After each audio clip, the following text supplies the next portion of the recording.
சங்கீதம் 26வது சங்கீதத்தின், எல்லாரும் வேதத்தை எடுத்துக்கொள்வோம்.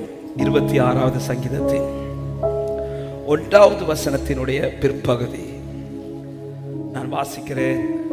26வது சங்கீதத்தின் 1வது வசனத்தின் பிற்பகுதி. நான் கர்த்தரை நம்பி இருக்கிறேன், ஆகையால் நான் தள்ளாடுவது இல்லை. விசுவாசிக்கிறவங்க சத்தமோ ஆமென் சொல்லுங்க பாருங்க. இப்ப எல்லாரும் உங்க வலது கரத்தை உயர்த்தி என் கூட சேர்ந்து இந்த வார்த்தையை சத்தமா சொல்ல போறேன். நான் தள்ளாட மாட்டேன் நம்புறவங்க, நான் கர்த்தரை நம்பி இருக்கிறேன்னு சொல்றவங்க உங்க வலது கரத்தை நல்லா உயர்த்தி சத்தமா சொல்றீங்களா?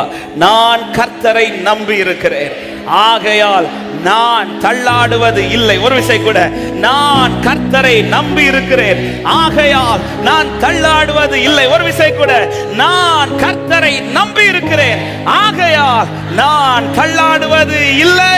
ஹல்லேலூயா.